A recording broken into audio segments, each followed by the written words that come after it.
شیطان یقیناً عدو مبین ہے، سخت ترین دشمن ہے، مگر اس کا کام وسوسے کرنا ہے، وہ وسوسے کرتا ہے۔ اگر آپ اس کی بات میں آ گئے تو آپ چلتے رہیں گے، لیکن آپ نے ذرا اس کو جھٹک دیا وہ گر جائے گا، پھر آئے گا۔ چھوڑتا وہ بھی نہیں ہے، چھوڑتا بالکل بھی نہیں ہے، آخر وقت تک نہیں چھوڑتا انسان کو۔ جب انسان کی روح نکل رہی ہوتی ہے اس وقت انسان کو شدید پیاس لگتی ہے، میرے روایات کہتی ہیں جب انسان کی روح نکلتی ہے اسے پیاس، اس وقت وہ پانی لے کے آتا ہے، کہا ابھی بھی وقت ہے، انکار کر دو میں تمہیں پانی دوں گا۔ سوچیں کتنا انسان بدبخت ہو کہ ساری زندگی خدا کو مانے اور آخری وقت میں انکار کر جائے۔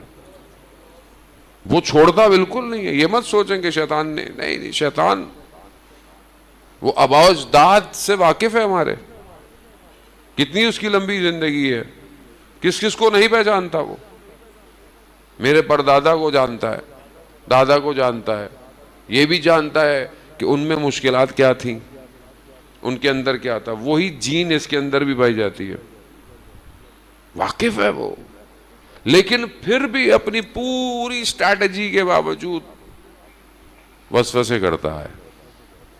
میں خود کتنا، آپ ہر وقت ہر کام میں آپ شیطان کو بلیم نہیں کر سکتے کہ شیطان کو روزہ قیامت بولیں بولو میں نے تو وسوسے کیے تھے، خود آ گیا تھا۔ یہ شیخ مفید کی زندگی کا واقعہ، ان کے شاگرد نے خواب میں شیطان کو دیکھا، شیطان کے ہاتھ میں مختلف چینیں تھیں، کوئی پتلی تھیں، کوئی باریک تھیں، کوئی ہاربر کی طرح، وہ جو شپ کو روکنے کے لیے بندرگاہ میں ڈالی جاتی ہے کتنی بڑی چین ہوتی، وہ تھی۔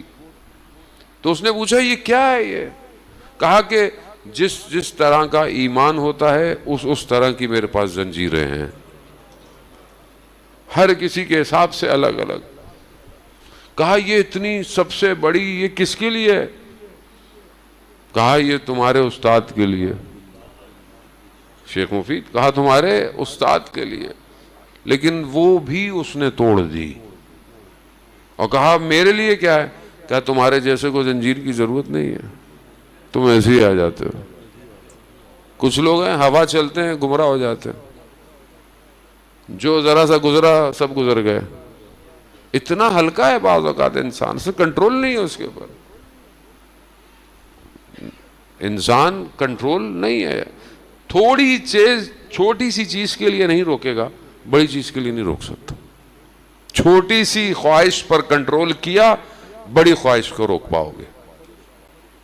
اسی لیے روایات کہتی ہیں کہ کسی گناہ کو چھوٹا گناہ مت سمجھو، یہی گناہ جہنم میں لے جائے گا، اور کسی نیکی کو بھی چھوٹا مت سمجھو، یہی نیکی نجات دے دے گی۔ اب وہ جب یہ خواب سے بیدار ہوا تو استاد کی خدمت میں گیا، کہا استاد میں نے ایسے خواب دیکھا ہے، ماجرا کیا ہے؟ کہا صحیح کہا۔ کہا اس نے زنجیر ڈالی تھی میں نے توڑ دی۔ کہا ہوا کیا؟ کہا کچھ دن سے فاقہ تھا، گھر میں کچھ تھا نہیں، میرے پاس کچھ وجوہات شرعی پڑے ہوئے تھے، یعنی خمس کے ویسے امام کا مال تھا، میں نے سوچا کہ کچھ نہیں ہے تو میں اس میں سے قرض لے لوں، جب آئیں گے اس میں ڈال دوں گا پیسوں میں۔ اور میں یہ لے کر بازار کی طرف پہنچا، جیسے ہی دکان تک پہنچا تو خیال آیا کہ اگر تم ابھی مر جاؤ تو پھر کس کو پتا تم نے قرض لیا تھا؟ حرام نہیں، ہاں کوئی حرام نہیں ہے، جتنے مقام بلند اتنا امتحان۔ کہا میں واپس آ گیا، جانے ہوتا ہوں۔ اس لیے اس کا کام وسوسے کرتا ہے، انگیج کرتا ہے۔ ایک عالم دین سے شیطان سامنے آ گیا، شیطان نے کہا چھوڑ دو، میرے پیچھے کیوں آئے ہو؟ کہا نہیں مجھے بحث کرنی ہے، گفتگو کرنی ہے۔ عالم دین نے کہا کہ تم جیت نہیں سکتے مجھ سے۔ کہا نہیں، پھر بھی مجھے بحث کرنی ہے۔ بحث کی، گفتگو کرتے رہے، بحث کرتے رہے، دلیل، آخرکار شیطان ہار گیا۔ عالم دین نے کہا میں نے تمہیں کہا تھا نا کہ تم ہار جاؤ گے۔ کہا مجھے پتا تھا میں ہار جاؤں گا، مگر میں یہ آپ کا وقت ضائع کرنا چاہتا تھا۔ کتنا ہمارا وقت ضائع ہو رہا ہے، کتنا وقت ضائع ہو رہا ہے، کتنی چیزیں ہم کرتے ہیں ہمیں احساس ہوتا ہے غلط کیا تھا، اصل میں وقت ضائع ہو گیا، فرصت گئی.